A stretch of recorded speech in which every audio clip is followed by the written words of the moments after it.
இன்றைக்கி தர்பூசணி ஜூஸ் செய்ய போகிறேங்க. பாருங்க, இப்போ ஸ்லைஸ் போட்டுட்டு நம்ம இப்படி கட் பண்ணி எடுத்துக்கலாம். நம்ம இருக்கிற விதையெல்லாம் எடுத்துடலாங்க. நான் வந்து தர்பூசணி ஜூஸுக்கு வந்து இன்றைக்கி வந்து பாதாம் பிசின் எடுத்துக்கிறேனுங்க. கொஞ்சம் வித்தியாசமாக செய்யலாமா அப்படின்ட்டு பாதாம் பிசின் வந்து நான் நைட்டே ஊற வச்சுட்டு நான் காலையில் எடுத்து வச்சுருக்கேன். சப்ஸா சீடு வந்து ஒரு 10 நிமிஷம் ஊறினா போதுங்க. அது வந்து ஊறி வந்துடும். அதையும் எடுத்து வச்சுருக்கேன். இந்த ரெண்டு வந்து நம்ம டிபார்ட்மெண்ட் ஸ்டோர்லாம் கிடைக்கும், நீங்கள் வாங்கிக்கலாம். இப்போ வந்து மிக்ஸி ஜாரில் போட்டு நம்ம அரைச்சிக்கலாங்க.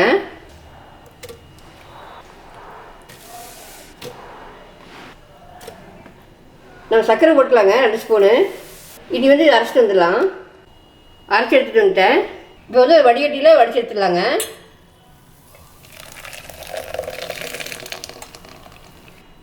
ஃபஸ்ட்டு ஐஸ் க்யூப் போட்டுக்கலாங்க.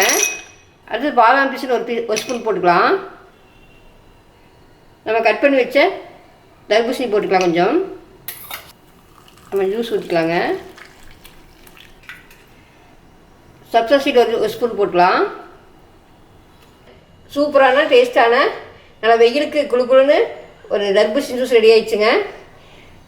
இது வந்து ரொம்பவே பாதாம் பிசின்லாம் ரொம்பவே குளிர்ச்சி உடம்புக்கு. வெயில் காலத்தில் வந்து இது மாதிரி ஜூஸில் கலந்து நம்ம இது மாதிரி குடிக்கலாங்க. இதே மாதிரி நீங்களும் செஞ்சு குடிச்சு பாருங்கள், எப்படி இருக்குன்னு சொல்லுங்கள்.